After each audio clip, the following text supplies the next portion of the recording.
Every little drip drop can make a difference.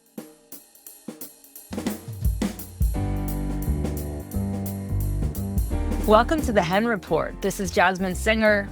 This is Mariann Sullivan.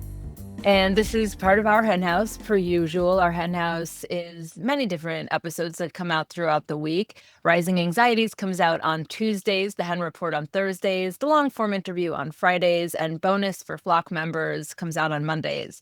We are on YouTube. We're on all of the podcatchers. So hit subscribe, hit like, comment wherever you listen. And thanks so much for being here.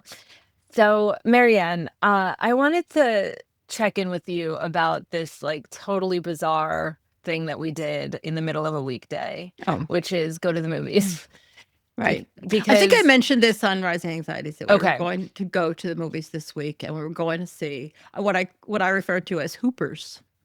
Isn't it? It's actually Hoppers. Hoppers. Yeah. Hoppers is a Pixar movie that just came out, and you were so excited when you saw that this was out, and so we went. We saw the 3D. I love a cartoon, and it's pretty seriously animal rights-y. So is the question. That's what I wanted to discuss with you, because I didn't read too much about it before we went, and I knew that there were beavers in it, and I love a beaver. Who doesn't love a beaver? Who doesn't love a beaver?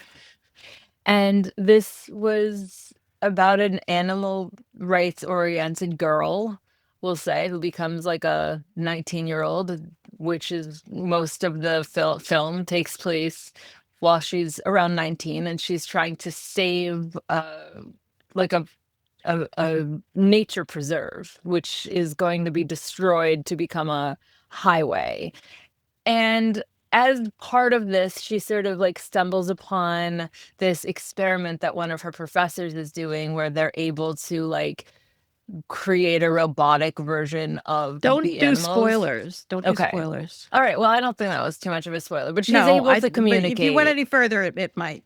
She's able to communicate. She's able to more or less pretend she's also one of these little animals and communicate with them directly. So what did you think? I was disappointed. I did think it was a good movie. It just, I've been trying to figure out ever since I watched it why it kind of left me cold. I thought it was an animal rights movie. I think it's legitimately, its heart was in the right place, or, basically the right place. Totally on the side of the animals. The heroine was charming, cared passionately about animals. She was basically an animal rights activist. They didn't mention food, but that's fine. I understand. And yet, you and I both came out and were like, yeah, it was good.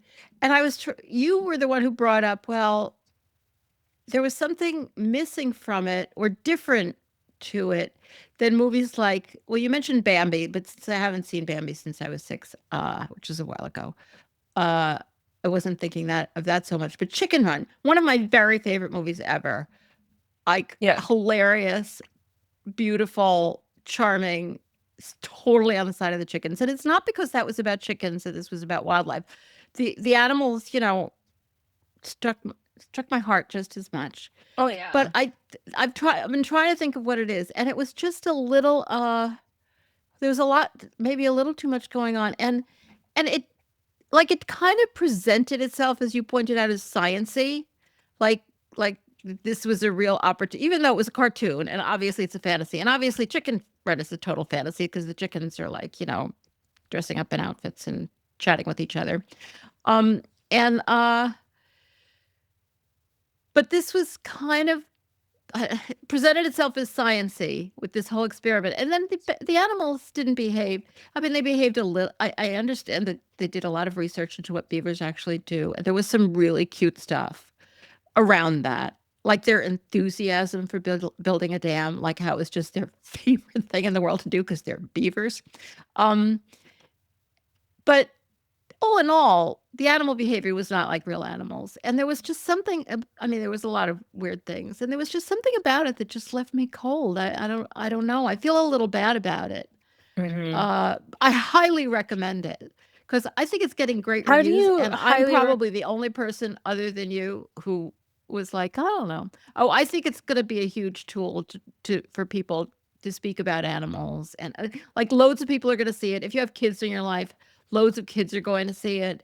It's an opportunity to talk about these issues. It's really sympathetic to the animals, really sympathetic. Um, it just it got too maybe it got too complicated, and there was a lot of stuff about the way the animals responded. Maybe I know too much. I think that might be it. The way the animals responded to their habitat being destroyed, that wasn't anything like how animals respond to their habitat being destroyed. And, really fell short for me. Bambi was more accurate on that. You know how Bambi's mother responded to her habitat being destroyed? She got killed. That's why I haven't seen it since I was 6 because it's too You upsetting. have PTSD. Yeah, I mean, that was really authentic. That really had to do with, like, the horrors that befall. I think Bambi might be one of the most influential animal-themed movies there's ever been. And this was I don't know, it wasn't real enough. I don't know. I do recommend seeing it. The passion for animals is real, and then it's interesting to think about, does it hit right? Does it hit wrong? It's interesting to talk about with other people. Did you, when they showed the spider, did you think of Charlotte? Because I immediately was I like, did not good, but Charlotte's Web was not a big part of my life. okay. I know of Um, it. I didn't read it when I was a child. mhm. Probably because I knew that Charlotte. I never read anything or saw anything in which I knew that the animal was going to die. Sorry if that's a I spoiler think alert on Charlotte Charlotte's Web. I think maybe Charlotte came back to life or Yeah, maybe this yeah. was like Charlotte's great, great, great, great, great, great, great, great times infinity grandchild or something. The, Yeah, the the spider was a great character. I mean, this is like this is not a great discussion point for a podcast to say like I can't totally nail down why Yeah, there was something we amiss are for who we me. are. But We I lack do, clarity. I do think that there was like an element of just like for lack of a better word, sci-fi or something that Yeah, took you yeah, out of like the realistic possibilities here. And obviously Chicken Run is about like a bunch of chickens that rebel and, get out before they get killed. Uh and so it's like they're all fake, but yeah. It's obviously ridiculous. I mean, that's not portraying real chickens. So right. it's not that makes the difference. Yeah, but there was something about it that felt a little more like you could kind of wrap your head around it a Yeah. bit If chickens more. were people, that's exactly what they'd be By like. the way, just this morning, I noticed that Faunalytics came out with a new study about humane education, Huh. and I didn't see that. I just saw it, and it was talking about how uh, humane and food related educational interventions can enhance children's empathy and openness towards animals and even like alternative proteins. And it talks about how the durability and scope may vary across topics and time. Uh, but ultimately, it was a very positive nod toward the importance of humane education, Yeah, that I'm not surprised sh- at. I mean, I think humane education is crucial. shaping attitudes and fostering empathy toward animals. And I guess, it was interesting timing that just came out because I think that's what's missing. Like when I see something like even Chicken Run, I think, this might actually impact a child to think differently about animals. But when I see hoppers or hoopers, as you prefer to call it, I don't know if it would. I just I don't think it know. might. I think it would. I mean, the heroine cared passionately about animals. I Mm. mean, and she cared. It wasn't just about nature. It wasn't just about the environment. It was about the animals. So I'm not going to be that harsh on it. I think it could have a positive effect. I mean, I guess I worry too, which is not a worry that we used to have, that well, I guess it's a worry that we've always had, that these portrayals of animals make people disappointed in real animals. And that's becoming stronger and stronger because of AI. And, we have what look like real animal videos in which animals are doing ridiculous things that they can't do. And there's Mhm. this, there's a huge fear that this will make real animals disappointing because people generally always are disappointed with animals because Mhm. they're not the toys, and even with when you get a new dog, uh like, you think they're just gonna go out in the backyard and play fetch with you, and it's like, yeah, after 6 months of working with them, maybe. Real animals have their own lives and their own personalities, and there is a worry that all portrayals of them will be disappointing. But Chicken Run, not to constantly come back to Chicken Run. Well, this movie too. I mean, obviously nobody thinks these are real animals, but there might be a little implication for kids that this is what animals would really be like if you could talk to them. Yeah. Yeah. Okay, we have to move on from this discussion, but I Yeah, just we want to do. add one thing. We've interviewed thousands of activists at this point, and I've never heard anyone once. Thousands? Yeah, I think so, because we used to do 2 interviews per episode for some insane reason. Right. Uh, I've never heard anyone point to like a cartoon as why they got enlightened about animals. Yeah, true. True. I mean, maybe it was part of the background for them, but I don't think I have either. But yeah. every little drip drop can make a difference. Yeah, but that was like millions of dollars of a drip This drop. Yeah, but this movie, like, well, I mean, they made the movie because they want to make money, which they will. And this movie does make it okay to care about animals. I mean, and I think that's a nice strip. Hmm. True. Like the good guys care about the animals and the bad guys don't.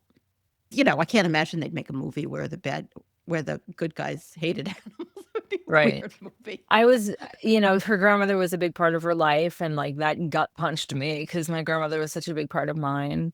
That's Yeah, neither here nor there. the grandmother piece was nice. There was a lot of nice stuff in Yeah, it. for sure.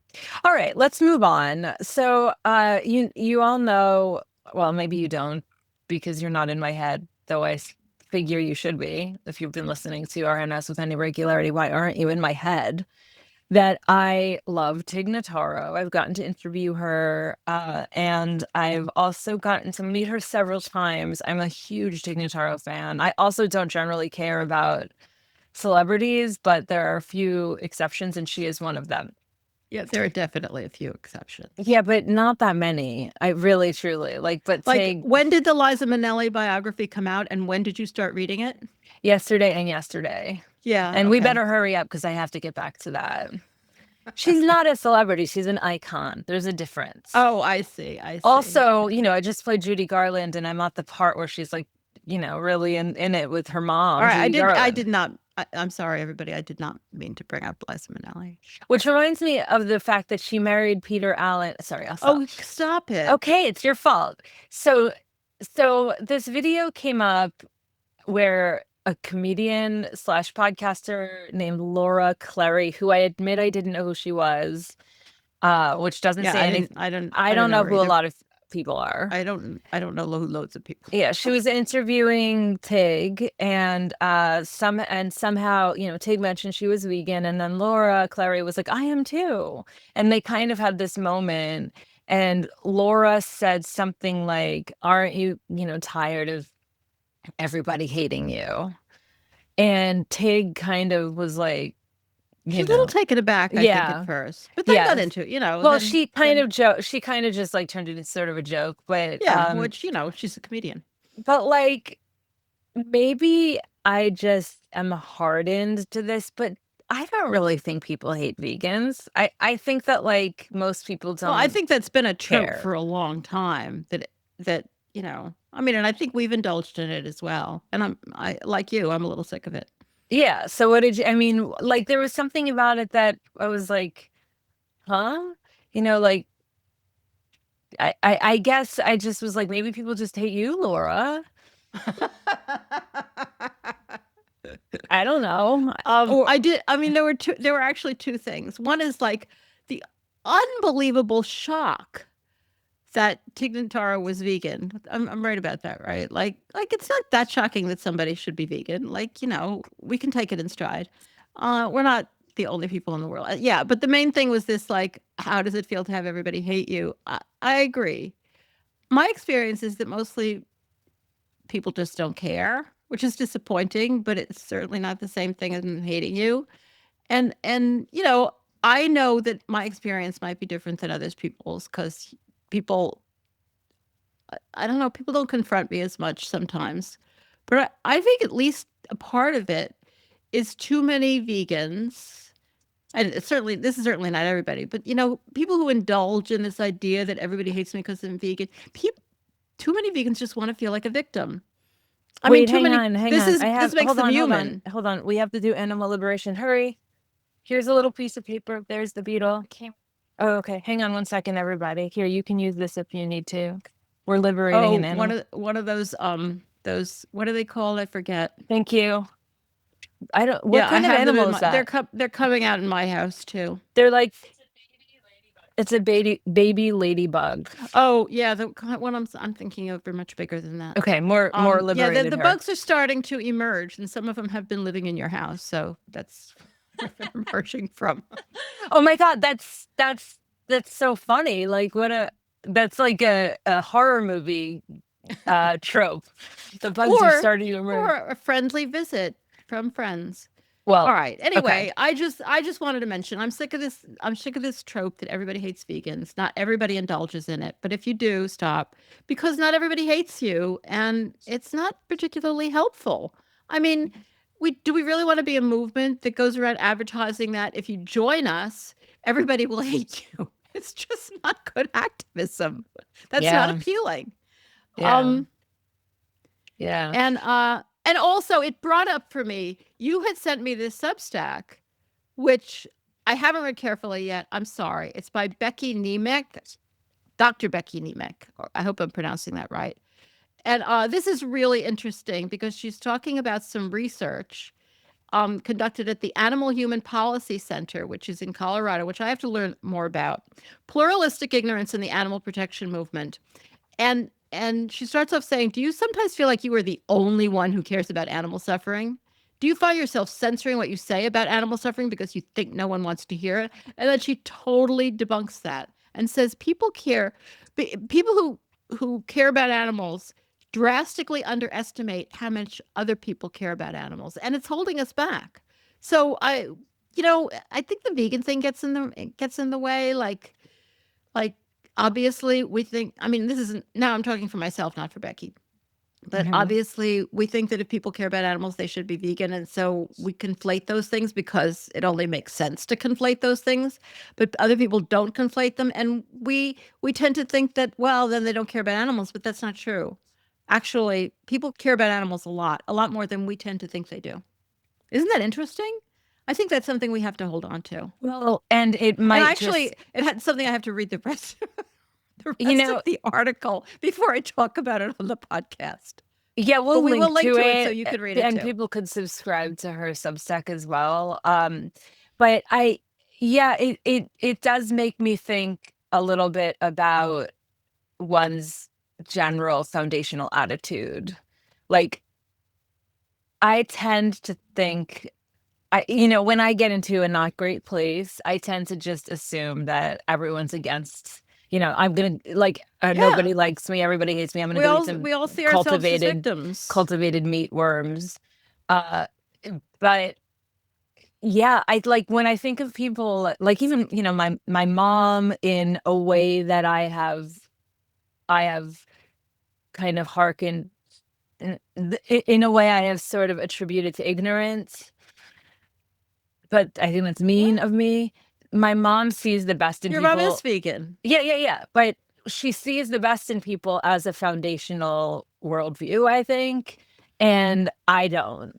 And I'm calling myself on that and saying I don't think I've been fair to her in that sense. But my grandma also kind of, really saw the possibilities in people more so than the more so than me, like, more so than being hardened to the possibilities of someone, and I think that this is reminding me that I need an attitude change, which is to say, like, we all sort of agree that animals are fabulous, and if even if that's not true, if I approach a conversation with that belief, then maybe it would impact my advocacy and my life. I absolutely agree. And also, you should read the rest of the Substack I because know. maybe we'll learn something. But but I do.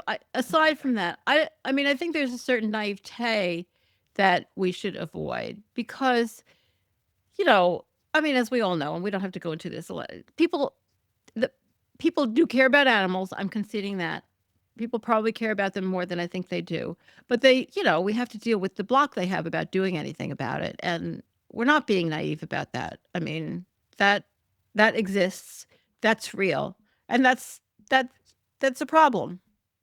So I think a balance between accepting people's emotions may be better than we thought they are, but their behavior is just as bad as we think. Yeah, I just want to say too that like I've been a lesbian for a very long time, and I still to this day I think unnecessarily, but I still to this day kind of assume that there's someone who's going to be like homophobic if I'm like in a store or something and I'm like I and it's maybe it's like PTSD from when people actually were more like that, but I know I'm largely making it up. I think And PTSD might be an exaggerated way to say it, but we do always remember the bad things that happened. That's yeah, just a fact. I mean, we always remember the person who insulted us, the thing that went wrong. Like it's just maybe it's a like a hereditary thing in our makeup to make us like cautious so we survive, and that's why that happens. But right. one does have to fight that. But I'm using that as an example to say like even if I'm in a place that is clearly not a progressive environment, you know, like they probably could care less that I'm like that I'm Yeah. gay. And I I I tell you so that all the time, but I you know. never listen to me. Well, it's so much deeper than that. It's so much deeper than listening to you or not listening to you. Like I know it's true and yet it's in my I'm sorry. head. I was teasing. I'm No, sorry. I know. I No. no, and it's not like I mean, sometimes there are times to be cautious, and Right. it's good to keep an eye out to see whether something about you is making somebody upset, and they look like they could be psychopathic. Mhm. That only makes sense. I have my no Trump button that I don't wear Yeah. absolutely everywhere. And it's and that scares Though I do me. tend to forget I'm wearing it, so I do tend to wear it everywhere. Right. Yeah, I mean, caution, but we definitely overdo it, I Yeah, think. for sure. Okay, let's move on. You are working on another Substack.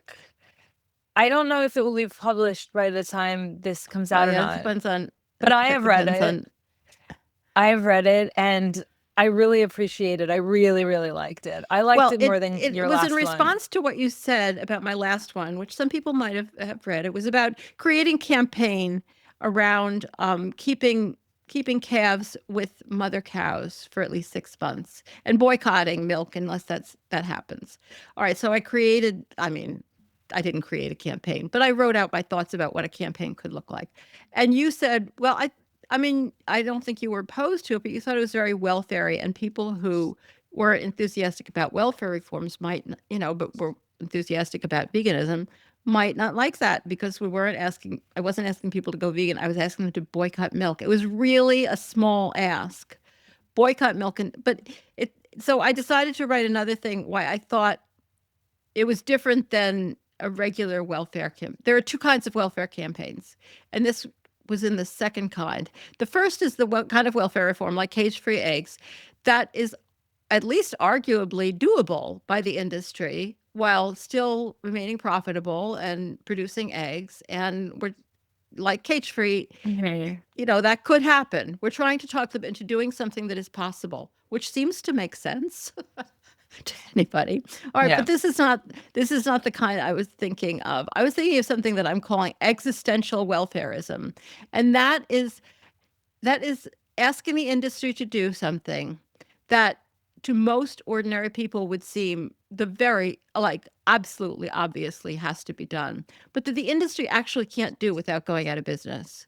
And I don't think that the milk industry can keep calves with their mothers for 6 months uh, without going out of business. It would, it's just that would be way too hard and too expensive. That's not what they do. They take the calves away from the mothers right at birth and, then use the milk. I could be wrong, in which case, so what? If they can do it, then they should do it. But I don't think so. And so basically, if it's something the industry could conceivably be talked into, with enough activism or enough appealing to retailers or however they convince people to do cage free, it's going to be inadequate by definition because it costs money to take good care of animals. If it's Mhm. something that would actually really help out, I mean, I'm not saying cage free doesn't help animals, but if it would really substantially help animals, it's not achievable through persuasion of the industry or through legislation. And I mean, I'm just wondering if there's a place for this kind of campaign, whether this kind of campaign has been tried, or whether somebody's trying it now. I mean, I just really don't know. What would And an it just seemed example to of this me, kind of well, I campaign? think the example I used in that article was something that actually succeeded, sort of. And it was years and years ago in the 80s that every magazine you picked up had a classified ad in the back about crated veal. I think that might have been the 70s, but Maybe. regardless, I uh, forget. Yeah, they all run together for me. Long in my past. And it actually, I mean, that's not the only reason that crated veal really never took off in the United States, but it's one of the reasons. Everybody knew that boycott veal campaign. I should mention, and Marina Bolotnikova just wrote a terrific article on Vox about how male calves are currently treated along with female calves, and it's probably worse than crated. I mean, it's just so bad, but it's not crated veal. Um, it's not like it fixed the problem, but it was a campaign that was. It did, I think, put a real dent into the market for veal in the U.S. Um, So the idea is to pick something, but then I don't know whether have there been other campaigns like that? There probably have. I just don't know. I just wonder, is there a place for this kind of campaign? well, I It seeks mean, it seeks something that isn't total veganism, and there I will think never be one. Those are I think that foie gras is an example, like boycott restaurants that sell foie gras. I don't think it succeeded though. I mean, oh, let me think about I'm that. basing this on Yeah, my foie gras. anecdotal experience running anti-foie Well, gras foie gras campaigns. is a little different because it's boycotting just that one product, whereas which is a specialty product. But yeah, there is a similarity there. Hmm. Um, I boycott, mean, boycotting force feeding. Maybe that's why people are always doing foie gras campaigns, and they're so popular within the movement because they kind of fit into this kind of trope. Even though foie gras is yeah. a very, very minimal food. I mean, boycott milk would be bigger because you would be asked to boycott a huge product based on this one practice. Well, I think we're also touching on what a lot of animal activists call, the conundrum of single issue campaigning, which Of I know course, that's exactly what people it's meant to address. people have very strong opinions about. But I'm trying to get around that. I want to remind whoever cares to be reminded that there is a difference between strategy and idealists. One thing I think is that we should always be honest. We Sure. should say, boycott milk until they allow the calves to stay with their mothers for 6 months. And we don't think that can happen, but maybe it Okay. can. But we don't think it can happen. We think that you should just boycott milk forever So because do it's you not going to mean happen. be on I see no problem in being honest I about it. don't think you mean honest. I think you mean transparent. I mean, maybe it's Well, like yeah. semantics, but Yeah. I think it is kind of. I mean, this all goes back to what we were talking about, I think last week about the that piece that was written making fun of the influencer who said that if to go vegan but bacon, like someone was like, I couldn't go vegan because I love bacon, and she was like, then go vegan but bacon, and the writer was putting that down, and I was like, it totally makes sense, go vegan but bacon if that's going to be the thing. And this reminds me very much of Yeah, but that. also being honest, which of course you would be in that situation. Like if anybody asks, go vegan but bacon. That doesn't mean I think bacon is okay. But if that's the thing that's stopping Yeah, you, yeah, exactly. it's all messaging. It's messaging, but it's strategy. Yeah. And No, I mean it's achieving an appropriate strategy by being very careful with your messaging. totes, totes. All right, let's go into some of our announcements because there's some really interesting stuff going on, and I appreciate those of you who have made us aware of some of them. All right, this is we had Christine Kim from My Dog Is My Home on the podcast back on episode 792. And they are now planning their fully online conference for 2026. And the tickets are on sale now. And the conference will be March 24th through 26th. So that is very soon. And it's going to be terrific. If this is a topic that you're interested in, there's you can pick and choose which of the lectures or talks that you want to go to, but they just sound great. And Christine is doing just remarkable work, and it has to do with people who are unhoused and other things as well. Just the importance of people being able to their animals keep their animals healthy, and I truly love the work that she is doing. So I highly recommend, if that's an issue that you're interested in. Yeah, I think Yeah, that absolutely. And we did you a should great interview. I loved that interview on we'll link to that too on episode 792. Uh we also have an announcement from one of our flock members who wanted to shout out to two animal rescues in her area. And she says that they are vegan oriented and often speak out against animal testing and other animal rights issues. She has adopted rats from both organizations, and their volunteers go to great lengths to transport animals in need of rescue and get animals into foster care to the vet. So, one of them is Lady Bird Sanctuary in Hamilton, Ontario, and that is ladybirdanimalsanctuary.com. And the other one is All Creatures Rescue, which is based in Toronto, but active across southwestern Ontario. And that is allcreaturesrescue.ca. I love learning about organizations from our flock members near and far. So thank you again to that supporter of our hen house who wanted us to know about Ladybird Sanctuary and All Creatures Rescue. This is from a listener, and it's about a report that Robbie, the listener, thought I might know about, but I didn't. And it's a major report assessing the health of nature in the United States. The draft is open for public comment until May 30th, so that's a while. And there was an article on the report which the Trump administration has tried to quash in the New York Times, which we can link to. And Robbie thinks that the report directly touches on issues that are of core interest to vegans. The report is quite long; it's over 800 pages, but you can direct your comments to very specific issues.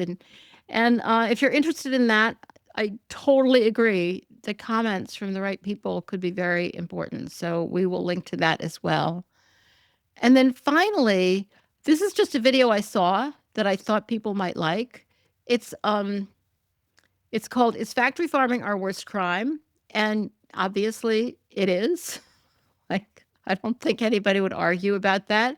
But this is from a site that is not usually about animals. It's called The Market Exit. And it's largely an interview with Rutger Bregman, who is just one of the best, most clear spokespeople on the issue of what we're doing to animals and how it is indeed our biggest crime. It's a really good video. It's the kind of video I think you could show people who are interested but who are not there yet, because it's coming from someone who it's not coming from a vegan animal rights site. Though I think the person did go vegan, which is one of the problems we have. Like like as soon as people find out about the issue and they're thoughtful people and they really find out a lot, they go vegan, and then everybody sees them as biased. Oh, well, they're vegan. Of course, that's what they're going to say. Anyway, I recommend it. Maybe this is my foundational jaded state, but when you just said, is factory farming the worst crime?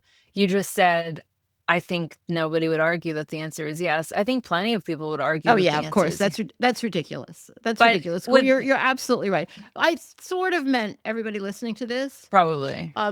But even then, I actually, when I posted it to my Blue Sky, Maybe. I said, although there is a lot of competition for this honor, yeah. Yeah. So at least I nodded to the fact that it's hardly the only one, Right. and there are many, many candidates for worst crime. Hmm. I thank you for pointing that out. Well, on that cheerful note, Thank you for listening and for being here with us. Rising Anxieties comes out on Tuesdays, the Hen Report, which is this, on Thursdays, and a long form interview on Fridays. Don't forget to check out your bonus content if you're a Flock member, which comes out on Mondays. And you can learn more and join us as a Flock member at ourhenhouse.org/support, and we'd love to have you. That's it for us. Thank you to Vicki Beechler and Jen Riley for their help in making our hen house happen. And to you, our listeners. We'll talk to you next time.